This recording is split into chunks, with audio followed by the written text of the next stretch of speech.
Okay, I think what the person here is saying, that this is no criticism of Islam itself, since Islam is not government. You're right. But why is there less freedom of religion in so-called Muslim? Well, see, look, I'm glad you said so-called Muslim, because everything rises and falls in human beings. And yes, it is true. It is true that in many of the nations where Muslims are, there is less human rights, open speech, open government. But there's a reason for that. If you study history, you find out that after Muslim lands were invaded, the invaders set up their own puppet governments. Then they created social conditions that became unbearable to force those Muslims out of their countries, and then they created institutions in their countries to invite those Muslims.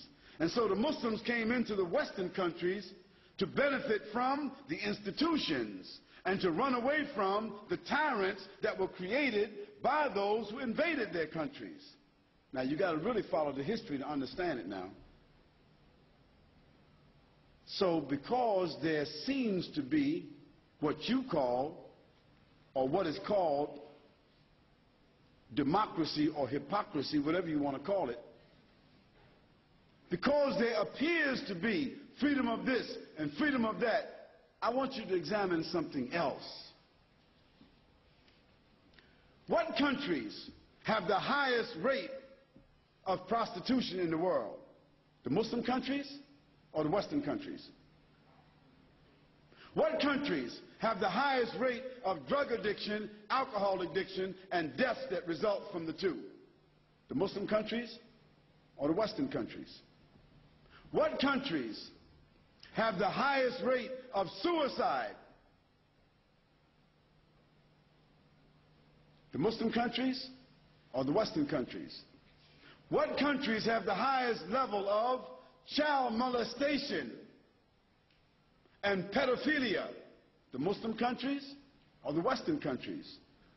What countries allow pornography to be blatantly put on television, billboards, subways, magazines, in the public, blatantly? Muslim countries, Western countries. So I ask you, which one of those countries would you consider to be more civilized? You have to answer that question for yourself. I've answered it. I've been to 37 countries. Now, of course, I thank God for the privilege of being an American, a Muslim American, because I have the best of two worlds. But Muslim American, not American Muslim. Because by being Muslim, I'm able to avoid most of the mines in the field of America. By being Muslim, I can avoid most of the corruption and the frustration and the immorality and the hypocrisy and the people whose lives are empty. This is by the grace of Almighty God. So I want to say to the person who asked that very nice question that the issue of freedom, don't mistake the issue of oppression by Muslim leaders to be a lack of freedom in terms of the people's spiritual ambition. Still, in the Muslim world, the adhan is called 5 times a day, even in the oppressor countries. Still, the people are regulated by the Quran. Still, you find that women in the Muslim countries, they're not wearing the veil, and they're not covering themselves, and they're not honoring family, and they're not honoring the vow of marriage. They're not doing this because they're forced to do so. I'll give you another statistic. Did you know that in the Western countries, between the UK and America, I won't count Australia, just the UK and America, did you know that 516,000 abortions are done every year? 516,000 children's lives are stamped out because people feel they made a mistake.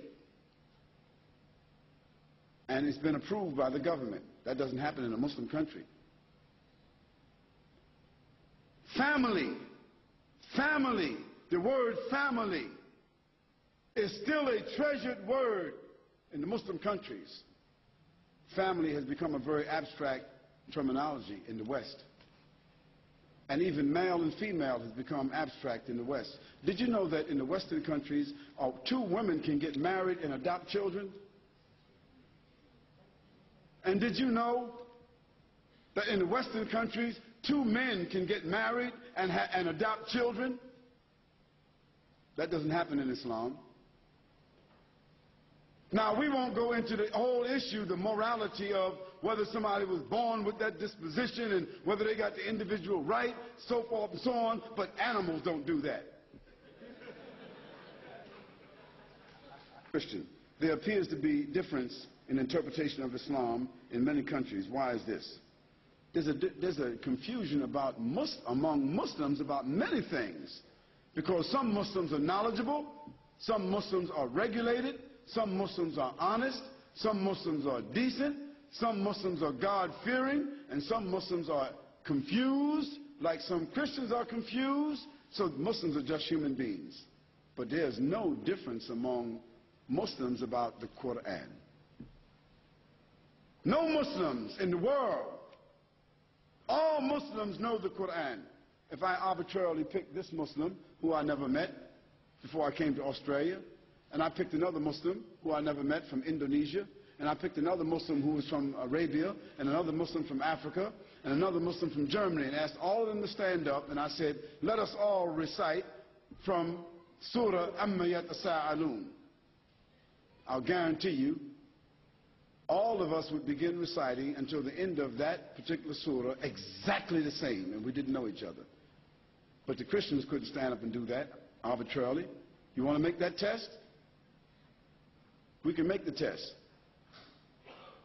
Any book of the Bible, you could not stand up and recite it all together using the same words and end up the same, because there's 354 different versions of the Bible.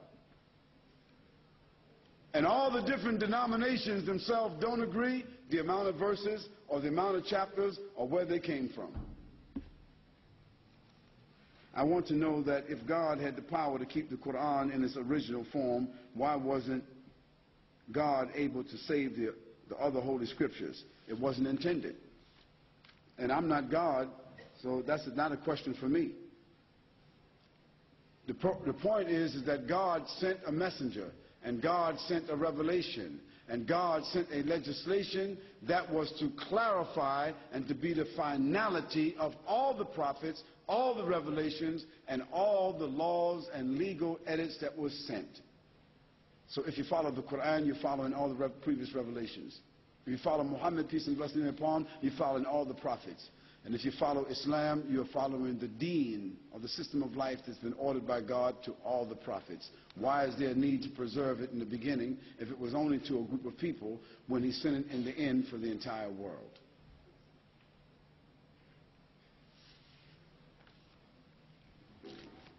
You know, you can keep ducking and dodging.